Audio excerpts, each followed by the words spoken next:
empty nest, to personal best. Let's fly, mom, fly. Hello, everyone, and welcome to another episode of the Fly Mum Fly podcast. Today, we're doing another Real Mothers of the Empty Nest. And sitting next to me here, I have the beautiful Val, who has so ever graciously stepped up to tell us her story about her empty nest experience. Val, it's so lovely to have you here. Absolutely. Thank you so much for having me on. I've been stalking your podcast and I've just really enjoyed the energy that you bring because I think there's so much knowledge to be able to share people's story and especially empty nesting because it's such an odd time, isn't it? Oh, look, absolutely. It is. It's a time that most are not prepared for. And I think bringing it out more into the open like this, I hope is so beneficial because look, it's one thing to have someone, for instance, I've been coaching and assisting women in transition for 15 years. And although I've had to very much do my own empty nest work because that was a whole new set of grief and loss emotions that I had never experienced before, I could sit here and say, right, this is what you have to do. This is what you have to do. And that, and then you'll be here. And that's all well and good, but I really want to help other mums by being able to hear stories such as yours. You're an everyday empty nest mum. You've come on here to share your story. And for that, I'm truly grateful. Absolutely. Like I said, I tell my clients, so I'm also a health coach and I love to tell people share your stories because there's so much power in realizing that you're not by yourself. And for me, especially middle age, it's just that time where you never know what's coming. And even if you think, like you said, we prepared for empty nesting since the day our kids were born, but to actually experience it, that's it's a different creature altogether. Absolutely. And my mum passed away when I was 16. So I didn't have that person to say, oh, it was hard and it was challenging. There are 8 children in our family, so it would have been quite interesting once the youngest left to have had a sit down chat with her and say, what did you experience? Was there a bit of your heart that got chipped away when one of us left and then the next and the next and the next? But for her, she didn't get to experience that. So I love getting to know other people's stories such as yours. So can you let us know about your family dynamic and the kids you raised? Absolutely. So I have 2 boys. I guess they're grown men, 23 and 21, and they're both at Auburn University, which is not too far, about 2.5 hours from me. I'm located in South Alabama and in the States. And my mother passed away early as well. So I was in my 30s. The boys were like 3 and 5. And so it's so fascinating once you get kind of to this stage and be able to see how things kind of laid out to see where things have gone. And so my middle age journey has been very unstable, up and down, and that you've got hormones transitions, you've got my mother passed away early. I put myself in menopause like at age 47.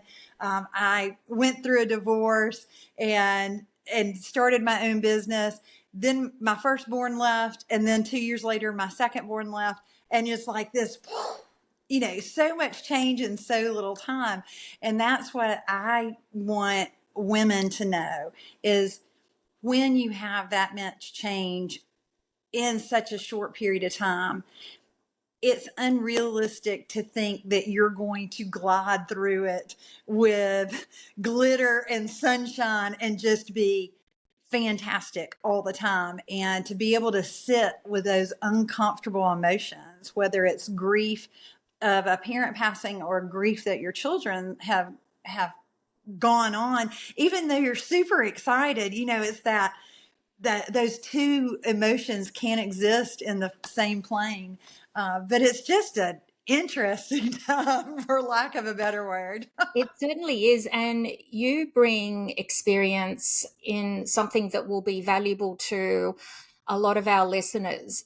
Your youngest left, and you'd been through a divorce, as you said, which are two monumental, life changing happenings. I Yeah. went through my divorce 14 years ago, so I understand the enormity of that.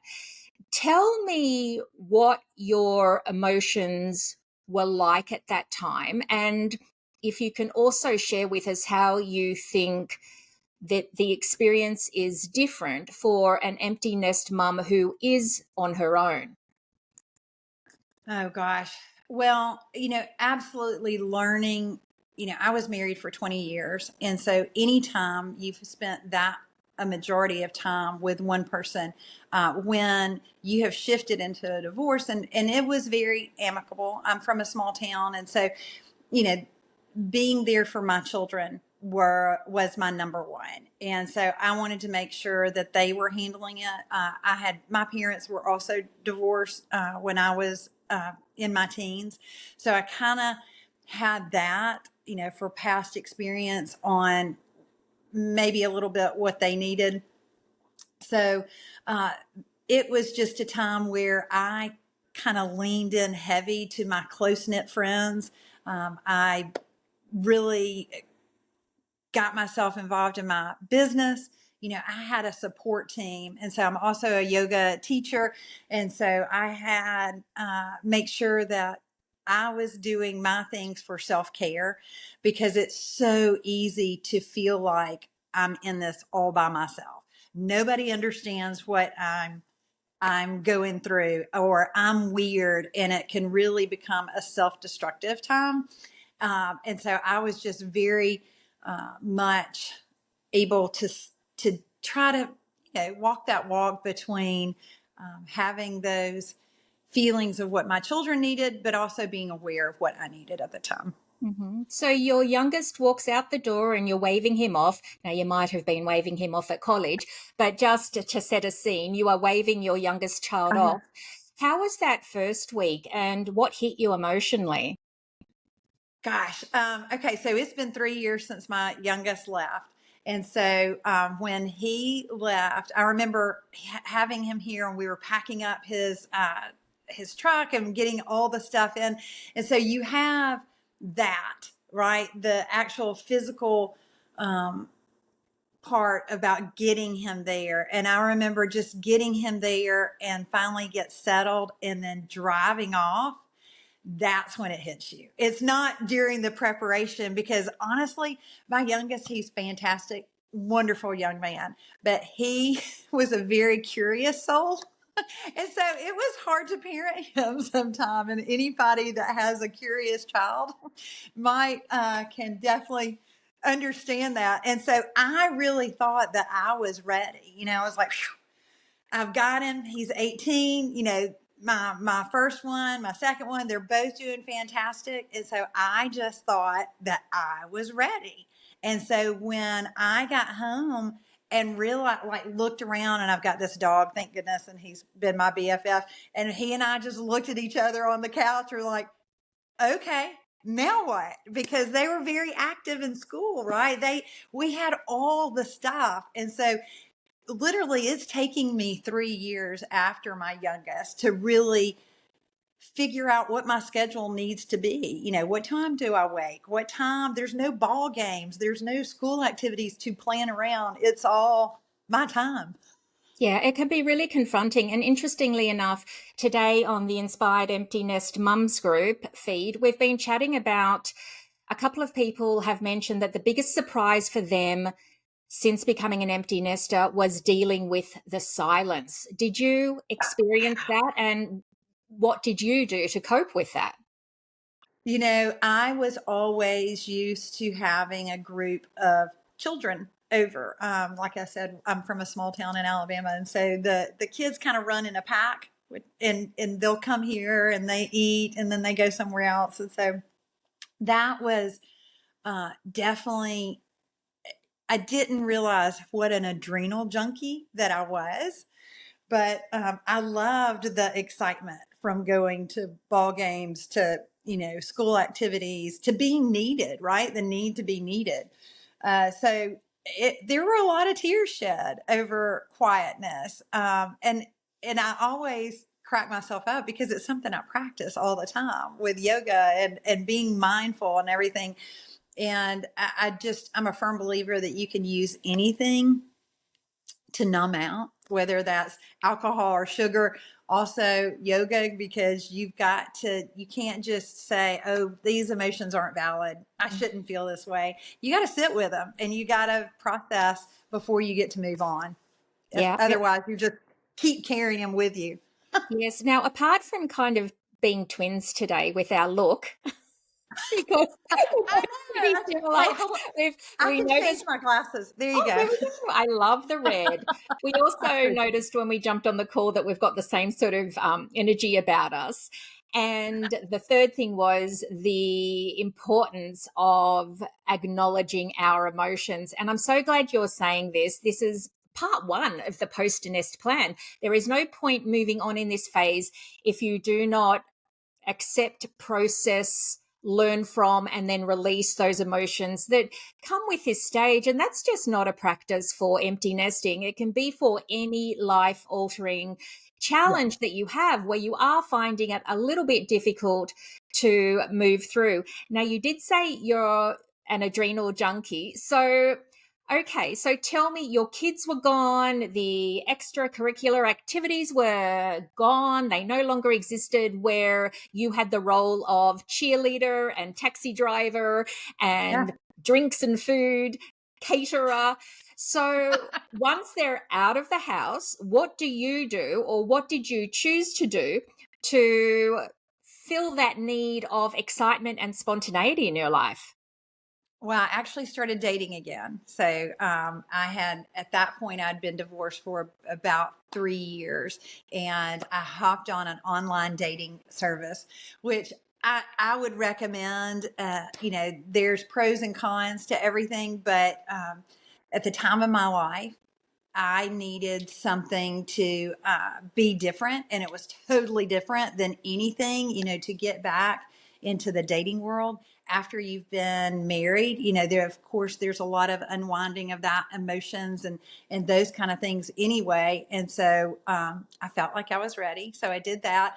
And of course, spending time building my businesses. So those are my two things. And again, I've been very blessed. I have a core group of friends that are there, and so that was always good. I felt like I was the first one that really had to deal with the empty nesting, and so it was a lot of, I guess, what would be the word? Just allowing my emotions to be what they were, and Mhm. without. And for me, that's very uncomfortable. I don't know. Are you familiar with the Enneagram? No, tell You me ever do about any work? that. The Enneagram is awesome. So it's a personality test, and there's 9 different personalities, and they just do a fantastic job. Send you the link. And so it's just a way to another labeling, right? But being able to take a step back. And so I'm the two. I'm the helper. I'm the giver, and so that is my comfort zone. And I like to people please, and I have done that for so many years. And we could go into how that started, but we don't have enough time. But and so it was very interesting to me how I was supposed to feel my feelings, but you don't want other people to feel your feelings. And so having that space between, I'm allowed to feel sad, but you don't have to feel sad with me, but you can have empathy. And so teaching myself all about those kind of things, it was fascinating. So, a thing that comes up for empty nest mums is the disconnection from their friendship group. And you said you were the first out of your group to be an empty nester. And sometimes this alienates a woman because her friends and her support group are still doing the in person parenting thing. Who did you have to be to allow yourself to still have that close connection and not feel like you were vastly different from your friends? Oh gosh, that's a fantastic question, and I'm sure you experienced it losing your mother at such a young age with 16. You have a different experience than a typical 16-year-old. And I felt the same way. And this was something that I didn't acknowledge in my 30s, but when you've lost both of your parents and even you've gone through a divorce and you're a different person, the normalcy that what used to be there for yourself is no longer there. And so I find myself, and this is the great thing about coaching, is I'm not the only one, right? There's so many of us that are just trying to fit into our old self, and it's uncomfortable. And I always equate it back to a butterfly, coming out in that painful growing stage, because no matter what, you're not going to go back to that person you were. And that's either when you've lost somebody that you truly love so much, or when you've gone through a divorce, or when your kids have left. There's no going back. And so being able to give yourself time to grieve, and where your friends may not understand exactly where you're coming from, that's okay. They can still have empathy, but to have groups like you've started, that is where the magic happens, right? Is being able to have somebody that says, I see you, I see you just as you are, and you're okay to cry and just sit with those emotions, and I'll be here if you need me. I totally agree. I think it's connection, belonging, and purpose, which are three real desires in this phase of life. So you've become an empty nester. Talk to me about your plans for the future at that stage when you're a new empty nester. This is 3 years ago. Tell me how a little spark grew into the fire of joy that radiates from you in front of me right now, because you look pretty happy, pretty energized, and just content. So tell us all about the evolution of you as an empty nester. Oh my gosh. Well, thank you for saying that. Some days I feel like it's two steps forward and one step back. Yeah. And that's what I've had to learn to be okay with, because I know that you're well aware of this. We all think that growth is supposed to be, this uphill, and once we get to the top, then we're cured, or we're happy, and that's just not the way it is. We have these days that are going really good, and then we have drop off days. And for me, it's giving myself the compassion to know it's okay to be in a bad mood. It's okay to think the whole world is against you or whatever, and to be able to go, tomorrow's going to be a new day. And so those times for me, it starts with gratitude. And so I'm a firm believer in beginning your day with gratitude. And there have been some days where, and I laugh when I tell my yoga class this, when all you can think about is your pinky toe. Yay, I am glad I have a pinky toe, or I'm glad I have hair on my head. And you're searching for something to be grateful for. And that's okay, because you're searching, right? And to do that. And then of course, breath work. Whew, that's the biggest thing, because when we have those sad feelings or anger, the breath stays right here and very short. But when we sit in it and be able to deepen your breath and be able to find it, it's just an energy shift throughout your whole body, and just to get moving. That's how we keep going.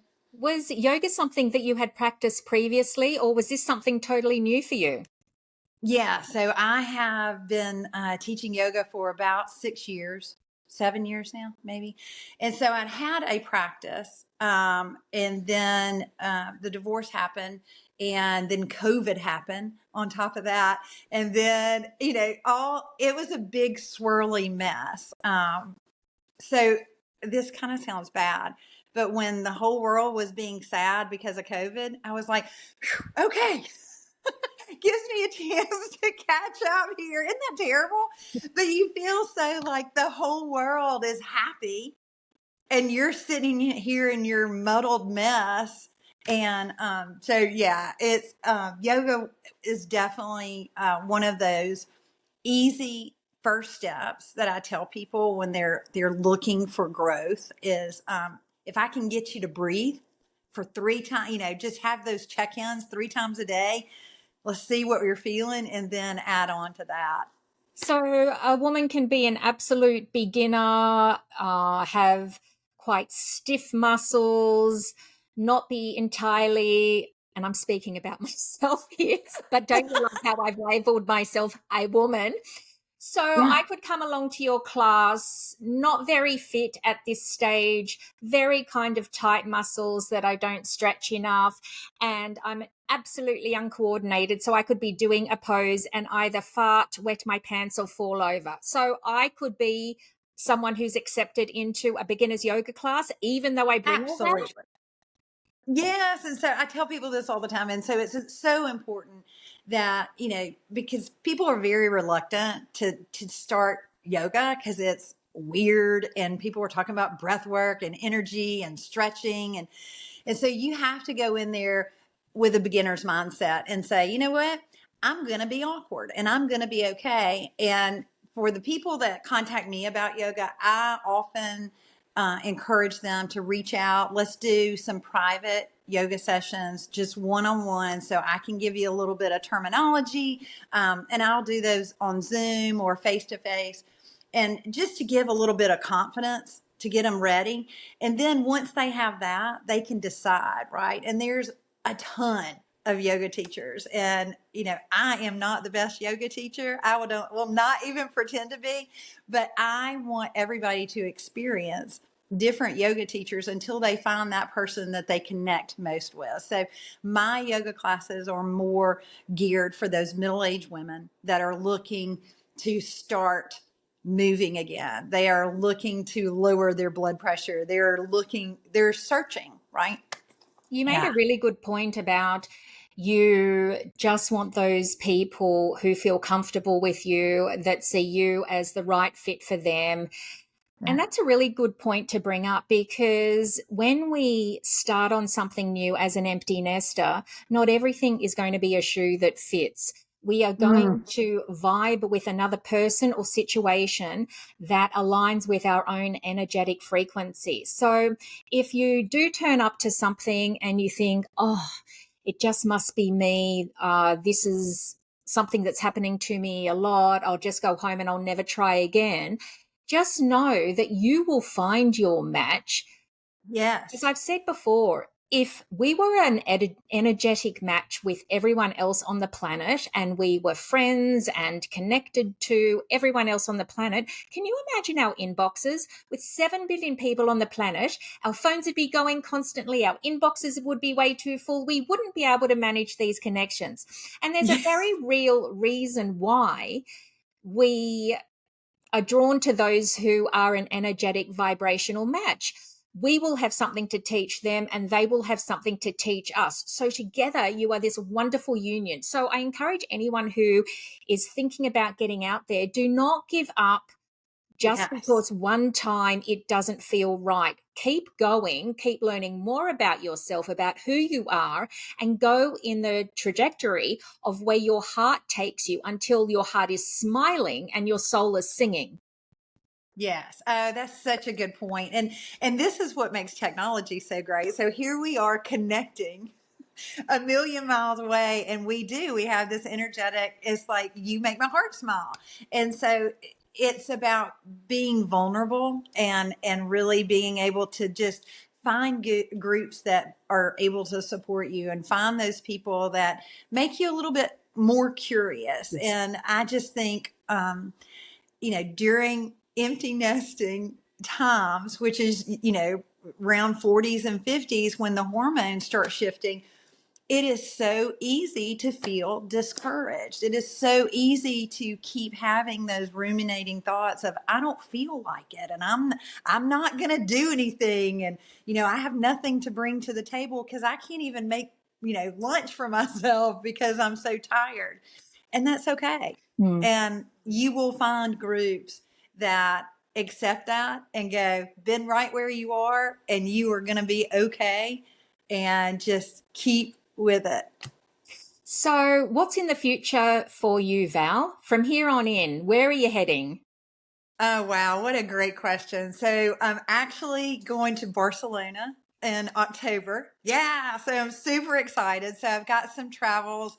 We're starting to look at 2024 to see what that looks like. But for me, what I'm most excited about is I am working on an 8-week course dedicated for menopausal women. And I'm super excited about that just because it's such an act of love. And I know that you can definitely relate to that with all your love projects. And, it takes so long to put what's in your head on paper so people can understand. And my passion is just to be able to help women through those uncomfortable transitions of middle age, just to know, hey, you are not alone. And I think that's just a powerful message that I want everybody to know. Yeah, I'm totally vibing with you there. Can I just say before we go, your accent is my favorite United States accent. What accent? Right? That's what people say to me. We're in Ohio, and I'll get a lot. Oh, you have an accent. My daughter and I, house sat for a family in Fairhope, Alabama for a month three Oh, years wow. ago, and we got to spend a lot of time down there. I absolutely love Alabama and Mobile Uh, Bay and then heading down to Florida. So you live in a beautiful part of the world, and who you are matches your accent, because I always think people with your accent are just the friendliest souls on the earth. well, thank you, and I love your accent as well. But yeah, I do. I am a little partial to this place. We Yeah. are about 2 hours from the beach, and yeah, we're about 3 hours from Fairhope. So that's a beautiful place. And I've just this is around hurricane season, so we have to start watching the weather a little bit more closely than normal. Well, you say stay safe. And I'll ask you one last question. If you had one sentence of advice to give to another empty nest mum, what might that be? Gratitude.